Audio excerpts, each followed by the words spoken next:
Miris, efek dahsyat kasus mega skandal korupsi yang ikut menjerat suami Sandra Dewi, yaitu Harvey Moise, dengan total kerugian negara sangat fantastis, sekitar 271 triliun rupiah.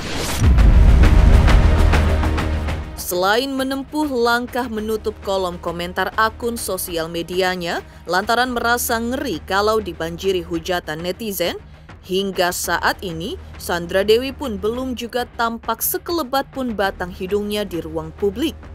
Namun ahli tarot Denny Darko telah meneropong kondisi terkini Sandra Dewi. Benarkah Sandra Dewi kini merasa terpukul hingga diliputi rasa stres, tertekan, depresi, bahkan sampai mengalami susah makan? Benarkah kasus ini menjadi ujian dari pernyataan cinta dan kesetiaannya dengan Harvey Moise hampir 8 tahun lalu saat keduanya menyatakan janji suci mereka dengan disaksikan gereja dan umat Tuhan? Lantas seperti apa pula praktisi hukum dan koordinator masyarakat anti korupsi Indonesia MAKI serta psikolog Lita Gading menanggapi mega skandal korupsi Harvey Moise dan dampaknya terhadap Sandra Dewi? Pemirsa, bersama Intens Investigasi, kami hadirkan kabar terkini, terpercaya dan teraktual.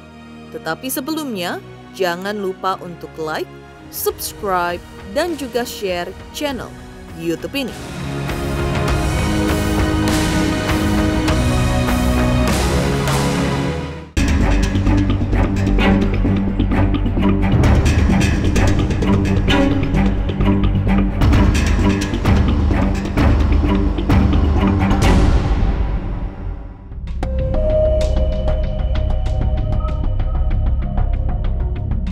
Dahsyat imbas Harvey Moise menjadi tersangka dan ditahan Kejaksaan Republik Indonesia terhadap Sandra Dewi istrinya diungkap oleh ahli tarot Denny Darko. Sandra Dewi yang hingga hari ini belum muncul ke publik pasca sang suami masuk tahanan Kejagung, bahkan memilih menutup kolom komentar sosial medianya lantaran takut dibanjiri hujatan dari netizen, menurut Denny Darko dalam kondisi terpukul, sedih, stres berat, bahkan susah makan, lantaran tidak menyangka kebahagiaan rumah tangga mereka akan berujung pada terjerat mega skandal korupsi komoditas timah dengan total kerugian negara ditaksir senilai 271 triliun rupiah. Lantas seperti apa Denny Darko mengungkap kondisi Sandra Dewi teranyar? The Page of Swords, ini saya lihat ada kalau dari kartu. Dugaan saya sebenarnya ini sesuatu yang memang bukan sudah diketahui, tapi mereka itu sudah menyiapkan jika hal seperti ini terjadi. Ini sama seperti kalau kita naik kapal laut yang besar ya, terus kemudian ada skoci di situ. Jadi memang sudah ada skenario jika hal seperti ini terjadi, apa yang harus mereka lakukan, termasuk mengapa akhirnya dia ini kan banyak diam ya, karena itu adalah sesuatu yang mungkin saja sudah direncanakan, atau jika saya duga di sini ya lawyer atau penasihat hukum yang biasa atau disiapkan untuk menangani kasus ini meminta dia untuk ya bersikap seperti yang sekarang ini terjadi. Sehingga kalau saya kira ini adalah satu skenario yang memang payung sebelum hujan, dan sepertinya memang semuanya sudah diketahui jalan keluarnya akan kemana. Jadi kalau ditanyakan seperti apa, sepertinya mereka sudah sedikit banyak mengetahui ini akan seperti apa endingnya. Di The Ten of Wands ini saya kira semua ibu-ibu, nggak cuma di Indonesia, di seluruh dunia ya, kalau seandainya dalam pernikahan pasti suami ini kan harus menafkahi ya. Jadi kalau aliran dana sih pasti dugaan itu akan ada. Cuman kan tetap perlu dibuktikan. Kita tidak bisa berbicara asal berbicara karena Indonesia ini negara hukum. Hukumnya pun hukum positif. Jika ada orang yang mengatakan ada aliran dana, berarti orang tersebut harus membuktikan bahwa aliran dana memang ada. Tapi dugaannya ya masa iya sih nggak ada dana sama sekali yang diberikan seperti itu. Tapi ya kembali, jika tetap di mata hukum dugaan itu tidak berlaku jika ternyata tidak bisa dibuktikan dengan minimal 2 alat bukti. Bisa dibilang ini titik terendahnya Mbak Sandra nggak sih Mas kejadian ini? Iya atau dong, seperti itu apa? nggak perlu kartu ya saya pikir ya, karena memang ini ya tadi kalau kapal ini bersaup terus kemudian mengharuskan orang-orangnya di sini naik skoci, itu artinya ya kapal yang sekarang ini akan karam. Tapi kan kita nggak tahu di garasi mereka ada kapal lagi atau enggak, dan mereka akan bisa mengarungi lautan lagi dalam waktu dekat atau seperti apa. Kita akan cari tahu.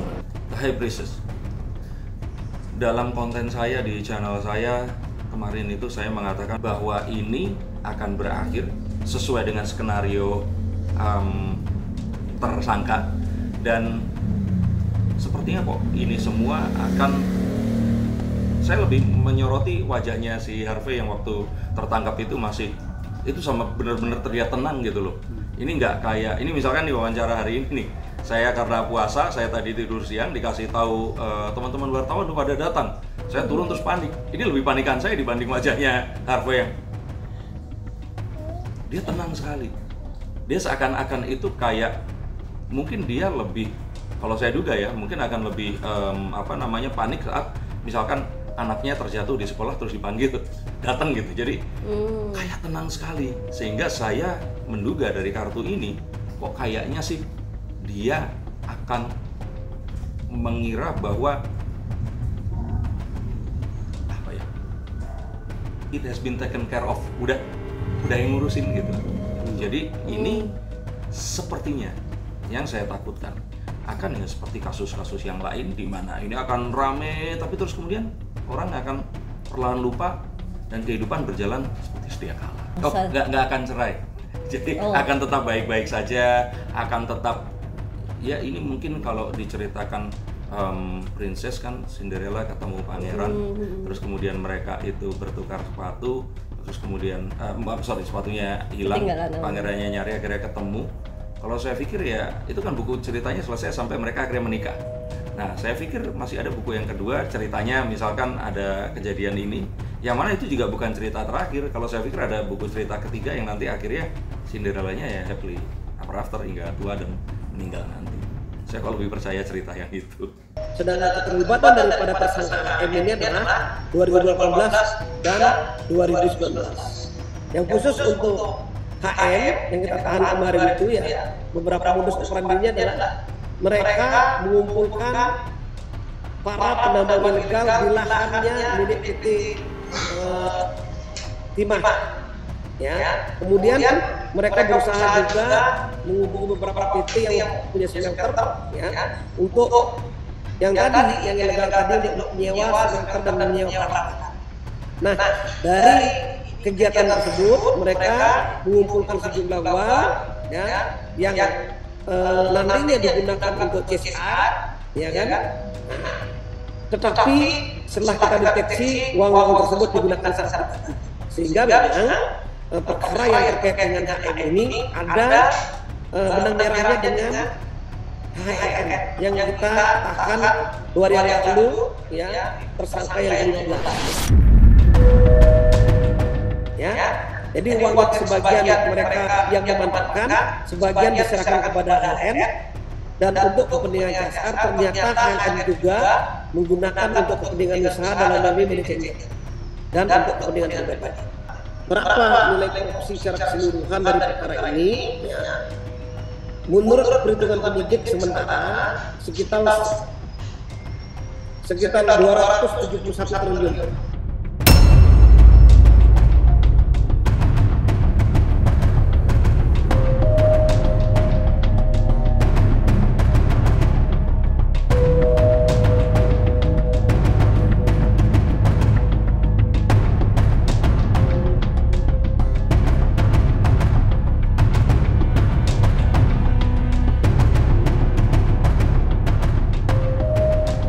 Selain itu diungkap pula oleh Denny Darko bahwa kondisi Sandra Dewi saat ini juga linglung dan kehilangan orientasi dan seperti tak punya pegangan dan tumpuan, serta arah hidup. dikarenakan sang suami yang selama ini menjadi pelindung dan pembimbingnya dalam menjalani mengayuh kehidupan berumah tangga, kini telah diseret ke tahanan Kejaksaan Agung di Rutan Salemba, Jakarta Pusat. Dia masih berpegang teguh kepada apa yang saya lihat, dugaan saya ini itu tadi. Jadi kayak misalkan naik kapal besar, terus kemudian terjadi sebuah kecelakaan, naik skoci, ada instruksinya harus ngapain aja di skoci itu. Nah, Sandra saya pikir masih membaca instruksinya dengan tenang, mengikuti ini semua. Dan kalau saya kira sih dia seorang istri yang juga taat, dan dia kalau saya pikir nggak sepanik yang orang se-Indonesia ini pikirkan. Lo semua panik karena kan nggak pernah nikah di Disneyland, punya mobil yang mewah, dibeliin jet, ya kan? Kalian panik. Sandra Dewi saya pikir, dugaan saya ya, itu tadi dia tahu bahwa oh ya ini sesuatu yang sepertinya memungkinkan untuk terjadi, dan dia sudah menyiapkan untuk itu. Memungkinkan ini nggak terus artinya tahu bahwa melanggar hukum ya, karena kalau tahu seharusnya dia akan melapor ya. Tapi bisa saja dia taunya adalah oh ini persaingan bisnis. Rumah tangga Sandra Dewi dan Harvey Mois kini tengah diguncang prahara yang berat, yaitu Harvey Mois yang terjerat mega skandal korupsi komoditas timah yang ditaksir merugikan negara senilai 271 triliun rupiah, telah menyeret Harvey Mois menjadi tersangka hingga ditahan oleh pihak Kejaksaan Agung. Teringat bahwa Sandra Dewi saat baru saja dinikahi Harvey Mois, ia telah berjanji di depan publik dan suaminya bahwa dirinya akan tetap setia bersama dengan sang suami Harvey Mois, tak hanya di kala senang, bahagia, sehat, dan muda, tapi juga di saat susah, sakit, derita maupun saat usia keduanya uzur tiba nanti. Kini ujian akan kesetiaan Sandra Dewi tersebut tengah diuji. Apakah sesuai dengan janjinya dahulu? Kalau misalnya orang biasa nikah kan klise selalu dibilang mau dalam susah, dalam senang kan. Oh sini ya, oh sorry. Saya itu ketemu Sandra waktu itu lagi zaman susah. Itu masalah pribadi lah. Tapi sehingga kelamaan maksudnya. Pokoknya Sandra udah dites lah, dari lagi zaman susah itu dia tetap di samping saya, tetap support terus. Jadi ya sekarang saatnya kita tunjukin gimana cara bikin seneng.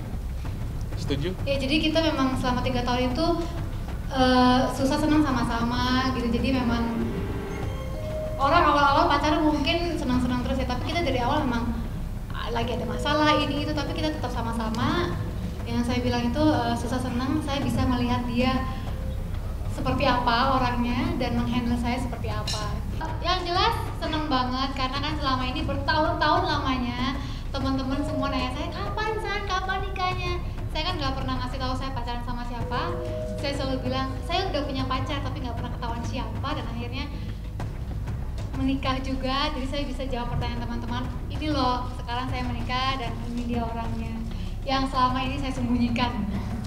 Bukan sembunyikan sih, cuma saya memang menjaga privasi gitu ya untuk hubungan pribadi gitu. Dan akhirnya senang banget bisa dilihat kalau misalnya saya hari ini sangat-sangat bahagia, lega, lepas, dan saya bisa menikahi orang yang saya cintai.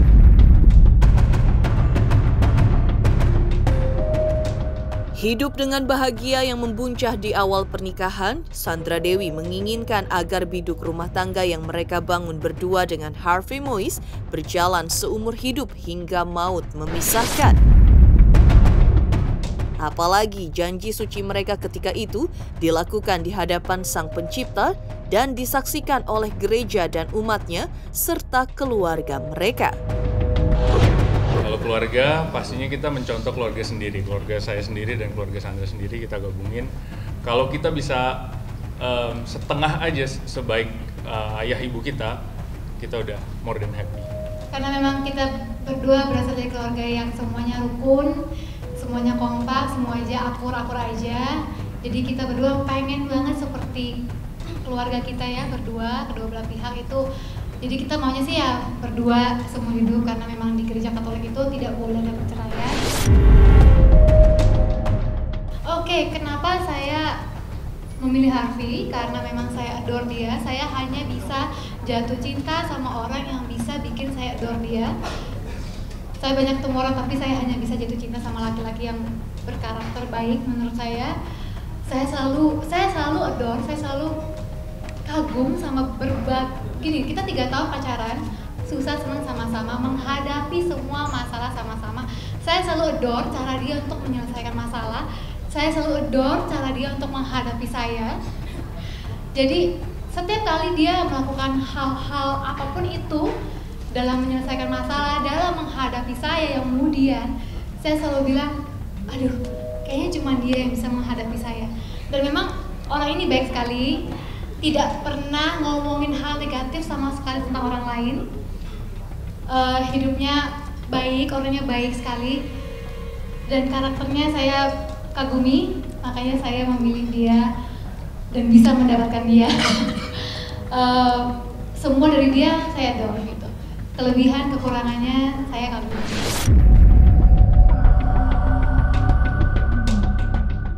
Geger kondisi Sandra Dewi saat ini terpukul dan stres usai sang suami Harvey Moise ditetapkan sebagai tersangka dan ditahan oleh pihak Kejaksaan Agung. Lantas, benarkah praktisi hukum dan Koordinator Masyarakat Anti Korupsi Indonesia atau MAKI menuntut Kejagung agar memeriksa Sandra Dewi selaku istri tersangka Harvey Moise dalam kasus ini? Pemirsa Intens Investigasi, jangan lupa saksikan terus Intens Investigasi. Dan pastikan jangan lupa untuk like, subscribe, share, dan juga komen jelang 3 juta subscribers channel Intens Investigasi.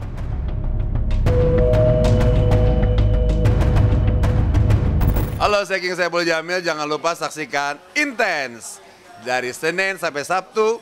1 hari ada 5 kali tayang loh. Jangan lupa di subscribe ya. Hanya Intens Investigasi.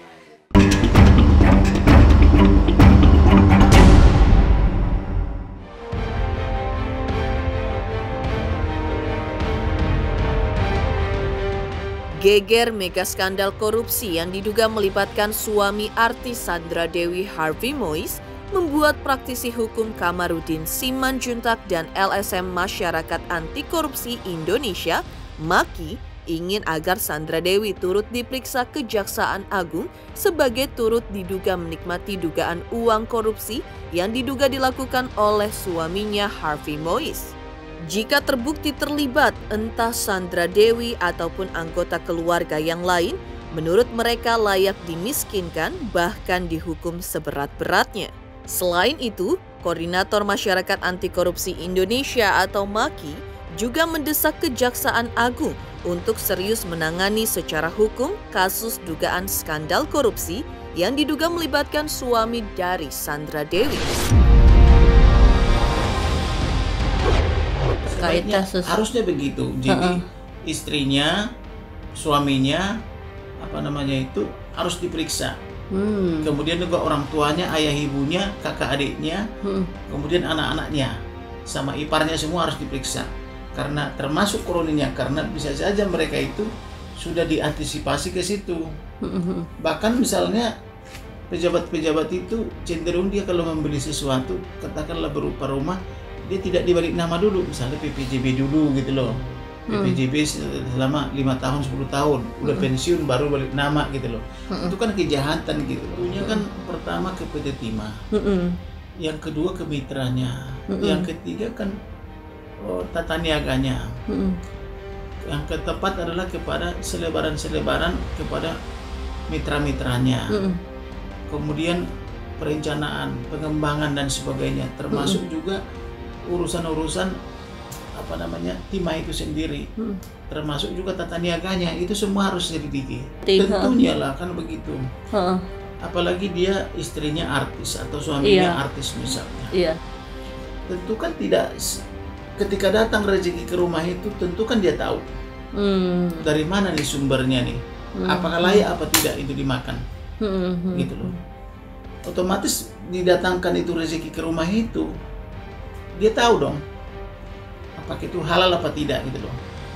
Berapa pendapatan suaminya atau istrinya misalnya, misalnya manajer di perusahaan atau direktur misalnya di perusahaan, tentu kan namanya manajer dan direktur katakanlah upahnya misalnya 50 juta atau 100 juta ke 200 juta kan gitu, kan ketahuan angkanya berapa per bulan. Nah ketika membawa ke rumah lebih daripada itu, otomatis sudah tahu dia bahwa seorang istri atau pasangan itu tahu itu bahwa itu adalah hasil kegelapan gitu loh. Dimiskinkan pelaku korupsinya, termasuk juga pasangannya, suami atau istrinya, orang tuanya, kakak adiknya dan ponakan-ponakannya atau semua keluarga itu yang diduga memiliki kaitan dengan dana korupsi tersebut. Jadi jangan lagi mereka sudah korupsi masih berpesta. Kalau memang ada bukti bahwa siapapun itu, termasuk istri dari pelaku atau pacarnya begitu atau siapapun, nanti ya bisa dijerat dengan pencucian uang itu. Kalau sepanjang itu dari suaminya ya patut untuk disita, dan kemudian juga pengembangannya misalnya dapat 1 miliar dibelikan ruko terus kemudian dijual lagi jadi 2 miliar, ya bisa aja semuanya disita sepanjang memang itu tadi terpenuhi alat bukti gitu. Yang penting itu jangan kemudian karena kita jengkel gitu, ya, terus jadi kejam, tidak berdasarkan hukum lagi, itu juga nggak boleh kan. Ada 2 cara dan memang harus disita untuk mengembalikan kerugian negara yang begitu besar itu, maka dari sisi pelaku itu bahkan harus disita dari sisi baik yang hasil korupsi maupun bahkan kalau perlu bukan hasil korupsi pun juga diblokir lah minimal. Nanti digugat perdata untuk mengembalikan kerugian negara. Itu langkah pertama.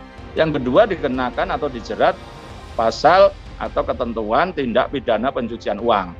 Nah, dari sisi itu kan ada beberapa misalnya yang dirubah dari uang menjadi kendaraan, yang kemudian dikamuflase untuk apa segala macam, bahkan private jet itu kan, segala macam, bahkan private jet itu kan, atau menjadi perhiasan terus kemudian dijual lagi. Misalnya, kalau ini bisa dijerat dengan pencucian uang, maka banyak hal yang bisa diselamatkan sebenarnya. Maka saya kemarin mendesak kepada Kejaksaan Agung untuk menerapkan ketentuan atau peraturan pencucian uang. Dan ini orang-orang yang pasif pun tapi diduga mengetahui karena tidak wajar, maka bisa juga dijerat dengan sebagai tersangka pencucian uang secara pasif. Psikolog Lita Gading turut angkat bicara terkait mega skandal korupsi yang diduga melibatkan suami Sandra Dewi, Harvey Moise, senilai 271 triliun rupiah. Menurutnya, akibat kasus tersebut, Sandra Dewi dirundung rasa stres berat. Hal itu selain disebabkan sang suami langsung ditahan pula, netizen juga menghujatnya habis-habisan melalui sosial media, hingga Lita Gading meminta netizen agar mengasihani Sandra Dewi lantaran ia hanyalah seorang istri. Namun, Lita Gading melihat kasus ini sebagai pembelajaran bagi para istri untuk mengkonfirmasi kepada suami sumber uang yang ia dapatkan sebelum digunakan untuk keperluan pribadi. Meski demikian, Lita Gading berharap agar penegak hukum benar-benar bersikap serius menggali kasus tersebut agar uang negara bisa didapatkan kembali dan digunakan untuk kepentingan rakyat banyak. Guys, menurut sumber berita yang dipercaya nih, ya, Sandra Dewi katanya stres karena mendapatkan berita yang mengagetkan ini, gitu ya. Suaminya diciduk menjadi tersangka korupsi dan korupsinya nggak tanggung-tanggung guys, 271 triliun kalau nggak salah ya, atau berapa tuh guys, coba dikoreksi.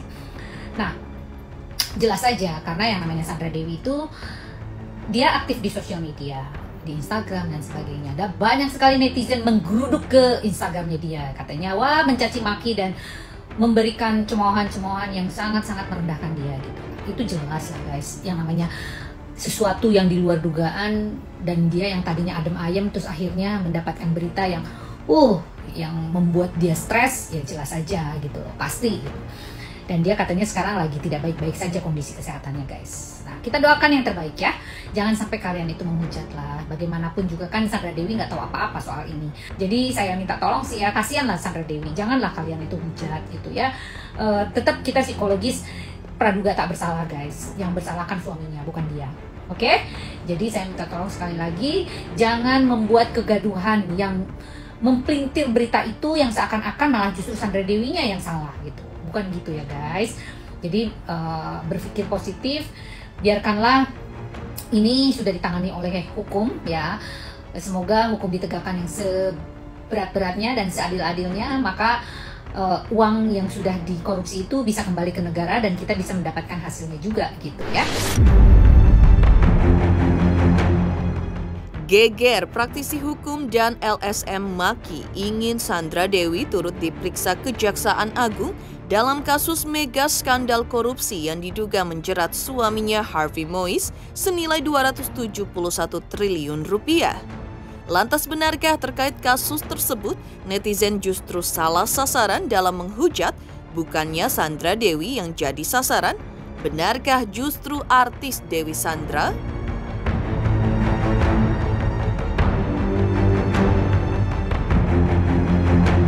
Pemirsa, jangan lupa saksikan Inten Investigasi yang tayang 1 hari 5 kali. Wow, keren banget.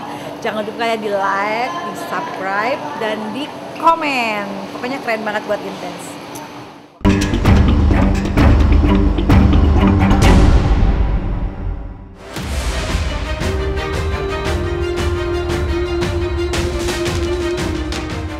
Aksi netizen ada-ada saja. Kali ini aksi mereka yang salah sasaran menghujat artis masuk pemberitaan media. Ketika suami Sandra Dewi yaitu Harvey Moise yang kini terjerat kasus mega skandal korupsi komoditas timah dengan kerugian negara ditaksir senilai 271 triliun rupiah, justru akun sosial media artis Dewi Sandra lah yang jadi sasaran hujatan mereka. Berbagai komentar miring pun membanjiri kolom komentar akun Dewi Sandra yang seharusnya menyasar akun Sandra Dewi yang memang sudah lebih cepat menutup kolom komentarnya menghindari hujatan netizen.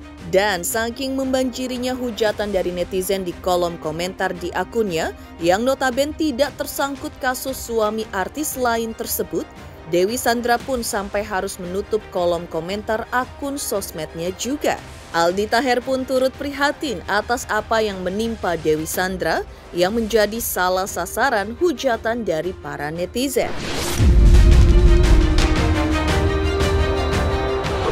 Ya masih kita prihatin ya. Tapi kalau misalkan memang akunnya Dewi Sandra, ya orang kan tahu. Ya sebenarnya udah pada tahu semua, mungkin kalau namanya salah sasaran ya kan. Mungkin namanya kan hampir mirip, tapi cuma dibalik-balik. Ya, namanya juga salah sasaran kan. Ya pokoknya saya mendoakan ya. Kali ini netizen maha benar salah sasaran guys. Salah sasaran Instagram Dewi Sandra diserang netizen buntut kasus korupsi Harvey suami Sandra. 270 triliun itu duit semua kakak. Jakat no suami lo. Suaminya gimana kan? Dan kalian mau tahu Dewi Sandra sampai tutup komentar guys. Pencitraan setelah suaminya kena kasus. Gimana tuh rasa ntar uang. Nggak nyangka suaminya. Nggak nyangka pantesan bisa jalan-jalan terus dia punya rumah. So-soan. Ya Allah guys, Kak Sandra Dewi sampai baper loh, kasihan banget loh. Minta maaf kalian. Untung kalian tuh ya nyasarnya komentar ke Mbak Dewi Sandra. Coba kau nyasar di lapak Dewi Persik, wah bisa kena. Apalagi ke Dewi Sandra, bisa dililit. Woi salah lapak, woi pada ngelawak di sini karena yang asli dinonaktifkan komentarnya ya. Yang sekarang Mbak Dewi Sandra juga sekarang tutup komentar gara-gara netizen tuh. Mbak tolong ganti nama, netizen Indo nggak bisa baca. Sudah kuduga Aku pasti akan kaum menculik FOMO Niasa di akun orang yang